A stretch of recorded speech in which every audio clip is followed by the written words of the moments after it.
Hi guys, എല്ലാവർക്കും നമസ്കാരം. ഞാൻ ആലിസ് മാത്യു. എല്ലാവർക്കും സുഖമല്ലേ? ഞങ്ങളിവിടെ സുഖമായിട്ടിരിക്കുന്നു.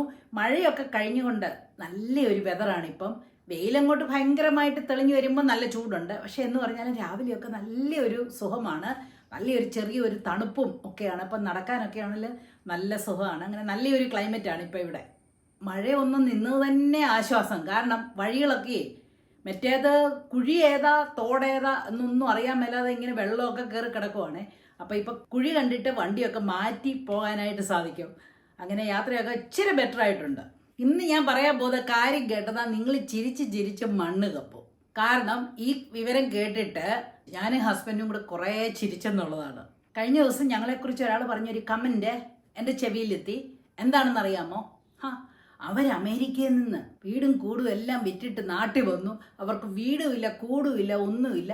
അതുകൊണ്ട് അവരിവിടെ വന്നിട്ട് ഒരു അനാഥാലയത്തിൽ അല്ലെങ്കിൽ അഗതി മന്ദിരത്തിൽ ഒക്കെ വന്ന് താമസിക്കുക. നോക്കിക്കോണേ അവരുടെ ഒരു ഗതി കണ്ടോ എന്ന്.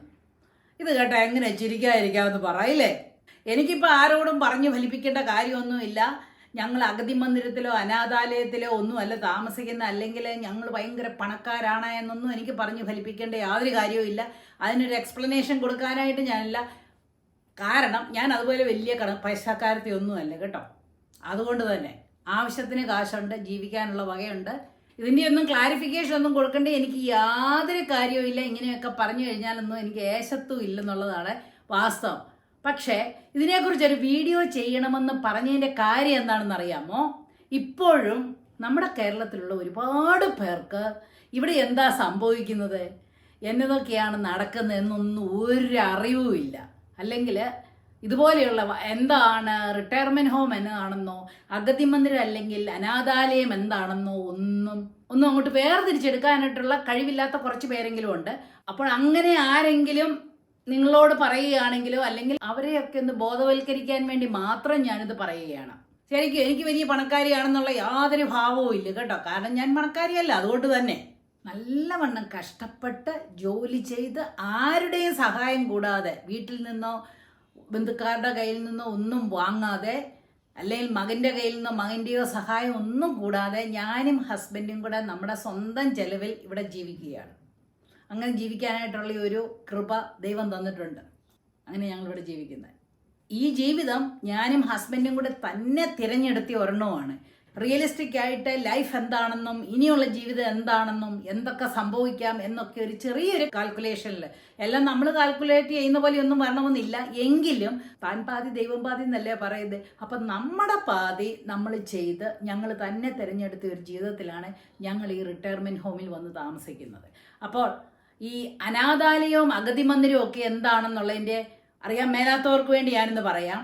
നിങ്ങൾ കേട്ടിട്ടില്ലേ, മാതാപിതാക്കളെ ഒക്കെ കൊണ്ടുപോയി ഗുരുവായൂർ അമ്പലനടയിൽ കൊണ്ട് നിർത്തിയയച്ച് ഞങ്ങളിപ്പം വരാൻ കേട്ടോ, ഞങ്ങൾ തൊഴുതിട്ട് വരാമെന്നും പറഞ്ഞുകൊണ്ട് ഈ നടക്കാൻ മേലാത്ത പ്രായമായ അമ്മയും അപ്പനെയും ഒക്കെ കൊണ്ട് അവിടെ ഇരുത്തിയയച്ച് അവർ പോകും. മക്കളൊരു പോക്ക് പോകും.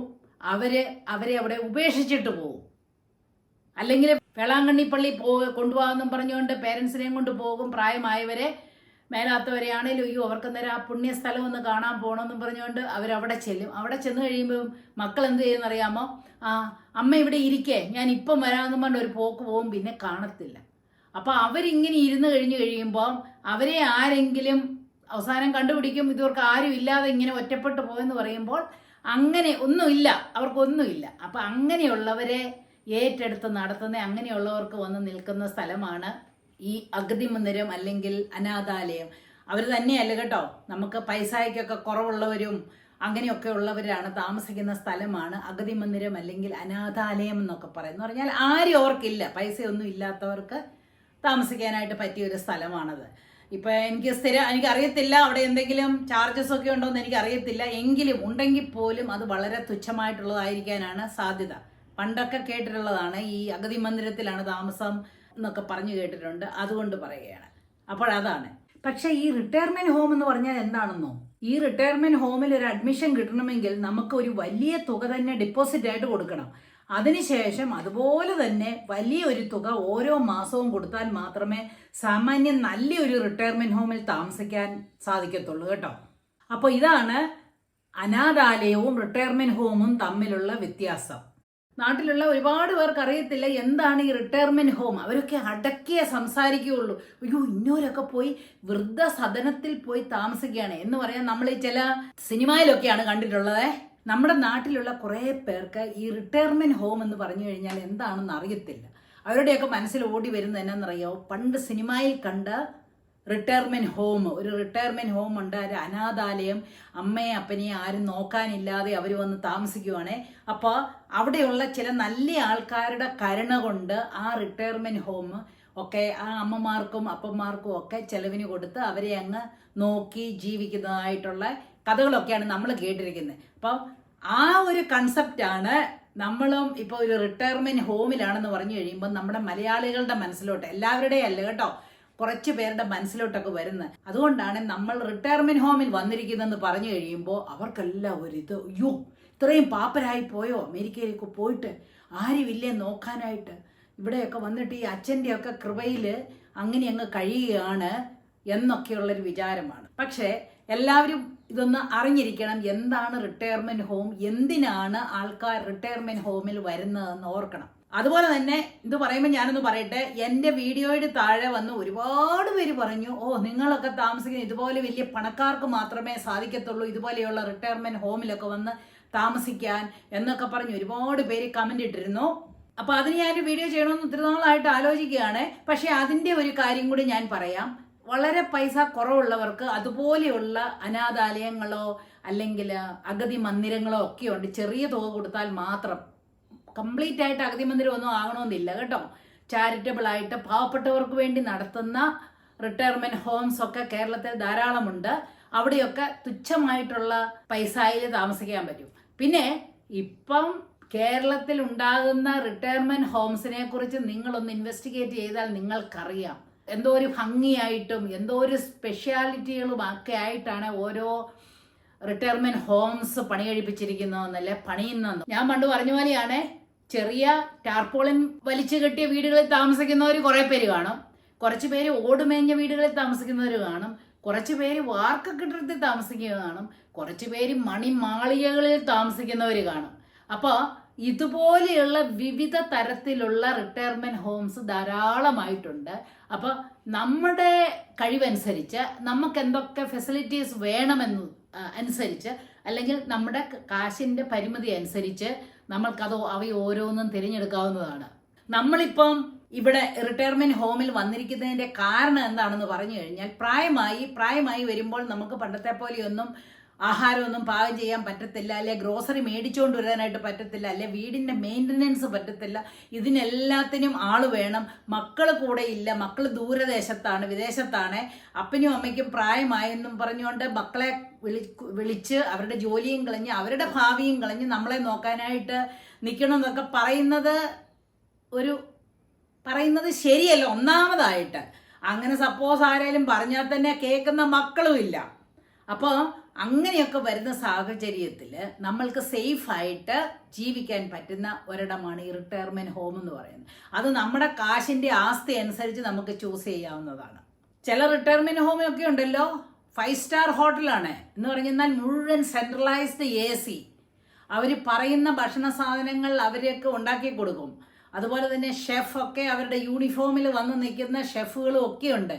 അതുപോലെ അപ്പോൾ അവിടുത്തെ കോസ്റ്റൊക്കെ ഭയങ്കരമായിരിക്കും. പെർ മന്ത് ചിലപ്പോൾ 1 ലക്ഷം രൂപയൊക്കെ ആയിരുന്നിരിക്കും. ഞാനങ്ങ് പറയുവാണേ. അതുപോലെയുള്ള ഫെസിലിറ്റി ഒക്കെ ഉള്ളിടത്ത് അതുപോലെയുള്ള കാശിൻ്റെ ചിലവും ഉണ്ട് കേട്ടോ. അപ്പം നമുക്ക് നമ്മുടെ കഴിവനുസരിച്ച് നമുക്ക് ഏതാണ് ഉത്തമമെന്ന് തോന്നുന്നിടത്ത് പോയി ജീവിക്കുക എന്ന് മാത്രമേ ഉള്ളൂ. ഇപ്പം നമ്മുടെ നാട്ടിൽ, ഇപ്പം നമ്മുടെ കേരളത്തിൽ തന്നെ നോക്കിക്കഴിഞ്ഞാൽ എങ്ങോട്ട് തിരിഞ്ഞു നോക്കിയെന്നാലും എന്തോ ഉണ്ട്, മാൻഷൻസ്, വലിയ കൊട്ടാരങ്ങൾ പണിതിട്ടിട്ട് അവിടെ ഒരു അമ്മ അല്ലെങ്കിൽ അപ്പൻ തന്നെയാണ്, വൃദ്ധസദനങ്ങൾ മാത്രമായിട്ടിരിക്കുകയാണ്. അവരെ നോക്കാനായിട്ട് ചിലപ്പം ബംഗാളി ആയിരിക്കും അവിടെ നിൽക്കുന്ന ആളും, ഒരു ഹോം നേഴ്സ് ആയിട്ടുള്ളത് അല്ലേ. അവരുടെയൊക്കെ സേഫ്റ്റി എന്താണെന്നൊന്നും നമുക്ക് പറഞ്ഞറിയിക്കാൻ പറ്റത്തില്ല. അപ്പോൾ ഞങ്ങൾ ചൂസ് ചെയ്തതിൻ്റെ കാര്യം, ഞങ്ങൾക്ക് കോട്ടയത്ത് നല്ല ഒന്നാന്തരം വീടുണ്ടായിരുന്നു കേട്ടോ. ഞങ്ങൾക്ക് കോട്ടയത്ത് തന്നെ ഞങ്ങൾക്ക് 3 വീടുണ്ടായിരുന്ന കൂട്ടത്തിലാണ്. ഞങ്ങളുടെ സ്വന്തമായിട്ട്, ഞങ്ങളുടെ പേരൻസിൻ്റെ ഒന്നുമല്ല, ഞങ്ങളുടെ സ്വന്തമായിട്ട്. പക്ഷേ നമ്മൾ അവിടെയൊക്കെ നിന്ന് കഴിഞ്ഞാലും നമുക്ക് ബുദ്ധിമുട്ട് വരും എന്നതുകൊണ്ട് തന്നെ ഞങ്ങൾ അതൊക്കെ ഡിസ്പോസ് ചെയ്തിട്ട് അതെല്ലാം വിറ്റിട്ടാണ് ഞങ്ങൾ ഇവിടെ വന്ന് താമസിക്കുന്നത് കേട്ടോ. അപ്പോൾ ഭക്ഷണത്തിനെ കുറിച്ചും പറയേണ്ട, നമ്മുടെ തുണി നനയ്ക്കുന്നതിനെ കുറിച്ചും പറയേണ്ട, ക്ലീനിങ്ങിനെ കുറിച്ച് പറയേണ്ട, ഒന്നും വറി ചെയ്യാതെ നമുക്ക് ജീവിക്കാനായിട്ട് പറ്റുമെന്നുള്ളതാണ് ഈ റിട്ടയർമെന്റ് ഹോമിന്റെ ഒരു പ്രയോജനം. അതുകൊണ്ടാണ് ഞങ്ങൾ റിട്ടയർമെന്റ് ഹോം തിരഞ്ഞെടുത്തത് കേട്ടോ. അപ്പോൾ ഈ റിട്ടയർമെന്റ് ഹോം എന്താണെന്ന് അറിയാൻ പാടില്ലാത്തവർ, എന്താണെന്ന് അറിയാൻ പാടില്ല, വെറുതെ ഒന്ന് ഗൂഗിൾ ചെയ്ത് നോക്കിയാൽ മതി. കേരളത്തിലെ റിട്ടയർമെന്റ് ഹോംസ് ഇൻ കേരള എന്നും പറഞ്ഞുകൊണ്ടൊന്ന് അടിച്ചു നോക്കിക്കേ. എത്ര എണ്ണം പോപ്പപ്പ് ചെയ്ത് വരുമെന്നറിയാം. എന്നിട്ട് അതിനെക്കുറിച്ചൊക്കെ ഒന്ന് നോക്കിയാൽ അറിയാം എങ്ങനെയുള്ളവരാണ് അവിടെ പോയി താമസിക്കുന്നത്. ഇതിപ്പോൾ ഒന്നും ഞാൻ ക്ലാരിഫിക്കേഷൻ ഒന്നും അല്ല കേട്ടോ. ഞാൻ അനാഥാലയത്തിൽ താമസിക്കുകയാണെന്ന് പറഞ്ഞാലും എനിക്കൊന്നും വിചാരിക്കാനില്ല. കാരണം ഞാൻ അനാഥാലയത്തിലാണ്, എന്നെ എല്ലാവരും സഹായിക്കണമെന്നൊന്നും പറഞ്ഞ് ഞാൻ ചോദിക്കാൻ പോകുന്നില്ല. എൻ്റെ കാശ് കൊണ്ട് ഞാനിവിടെ ജീവിക്കുന്നു, അല്ലെങ്കിൽ ഞങ്ങളുടെ കാശ് കൊണ്ട് ഞങ്ങളിവിടെ സുഖമായിട്ട് ജീവിക്കുന്നു, ഞങ്ങൾക്ക് പറ്റിയ ഒരു സ്ഥലത്ത് ജീവിക്കുന്നു. ഇത്രയും മാത്രമേ ഉള്ളൂ. അപ്പോൾ ഇപ്പം റിട്ടയർമെന്റ് ഹോമിനെ കുറിച്ച് പോലും, ഞങ്ങൾ താമസിക്കുന്ന സ്ഥലത്തെ കുറിച്ച് പോലും ഞാൻ വീഡിയോ ഇട്ടതിൻ്റെ കാരണം എന്താണെന്ന് പറഞ്ഞു കഴിഞ്ഞാൽ, ഇനിയിപ്പം റിട്ടയർ ആകാൻ പോകുന്നവരാണെങ്കിൽ പോലും, കാരണം നിങ്ങളുടെയൊക്കെ മക്കള് ദൂരത്തായിരിക്കും, അറ്റ്ലീസ്റ്റ് ഔട്ട് ഓഫ് കേരള ആയിരിക്കും, അല്ലെങ്കിൽ വിദേശത്തായിരിക്കും, അമേരിക്കയിലോ ഓസ്ട്രേലിയ, ന്യൂസിലൻഡ് പോലെയുള്ള സ്ഥലങ്ങളിലാണെങ്കിൽ അവരൊക്കെ തിരിച്ചു വരാനായിട്ട് വളരെ ബുദ്ധിമുട്ടാണ്. അവരൊക്കെ അവിടെ സെറ്റിലായി പോകും. അങ്ങനെയുള്ളവർ ശരിക്കും ഒന്ന് ആലോചിക്കണം, നമ്മൾ എന്താണ് ചെയ്യാൻ പോകുന്നത്. ഒരു റിയാലിറ്റി ഉണ്ട് എപ്പോഴും കേട്ടോ. നമുക്ക് പ്രായമാകും. ഇന്ന് വലിയ ആരോഗ്യത്തോടെ ഇരിക്കുമ്പോൾ നമ്മൾക്ക് പ്രായമാവുന്നുള്ള ഒരു ചിന്തയില്ല. പക്ഷേ അതൊക്കെ ഒന്ന് ആലോചിച്ച് കഴിഞ്ഞാൽ വളരെ നന്നായിരിക്കും കേട്ടോ. നമുക്ക് പ്രായമാകും, നടക്കാൻ മേലാഴിക വരും, ബുദ്ധിമുട്ടുകൾ വരും, അസുഖങ്ങൾ വരും. ആരെങ്കിലും ഒരു ഗ്ലാസ് വെള്ളം എടുത്തു തന്നിരുന്നെങ്കിൽ, അല്ലെങ്കിൽ ഒരു നേരത്തെ ഭക്ഷണം നമുക്ക് എടുത്തു തന്നിരുന്നെങ്കിൽ, അല്ലെങ്കിൽ ഒന്ന് കോരി തന്നിരുന്നെങ്കിൽ എന്നൊക്കെ നമ്മൾ ആലോചിക്കും.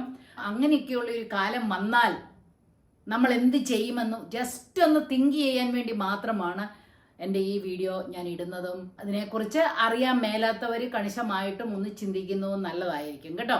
അപ്പോൾ ഏത് പൈസയുടെ ഏത് റേഞ്ചിലുള്ളവർക്കും അതിന് പറ്റിയതായിട്ടുള്ള റിട്ടയർമെന്റ് ഹോംസ് ഉണ്ട്. അത് നിങ്ങൾ തന്നെ തിരഞ്ഞെടുത്താൽ മാത്രം മതി. അപ്പോൾ ഈ റിട്ടയർ ആകാൻ പോകുന്നവരും റിട്ടയർ ആയിക്കഴിഞ്ഞവരും ഒക്കെ ഓർക്കണം, നമുക്കുള്ള ബാക്കിയുള്ള ജീവിതം നമുക്കൊരു വറി ഫ്രീ ആയിട്ട്, കുറച്ച് സന്തോഷമായിട്ട് എങ്ങനെ ചെലവഴിക്കാമെന്ന് ആലോചിച്ചിരുന്നെങ്കിൽ നല്ലതായിരിക്കുമെന്ന് മാത്രമേ ഞാൻ പറയാനുള്ളൂ. അപ്പോൾ ഇങ്ങനെ ഞങ്ങളെക്കുറിച്ച് പറഞ്ഞ്, ഞങ്ങൾ അനാഥാലയത്തിൽ താമസിക്കുന്നെന്ന് പറഞ്ഞവരോട് നന്ദിയുണ്ട്. കാരണം അതുകൊണ്ട് എനിക്കിതൊന്ന് എക്സ്പ്ലെയിൻ ചെയ്യാൻ പറ്റിയില്ലേ, നിങ്ങൾക്കും കുറച്ച് കാര്യങ്ങൾ മനസ്സിലാക്കാൻ പറ്റിയില്ലേ. ഓക്കെ, അപ്പോൾ എല്ലാവർക്കും നന്മ തന്നെ വരട്ടെ. എല്ലാവരും സന്തോഷമായിട്ടിരിക്കാൻ തന്നെ ശ്രമിക്കണം.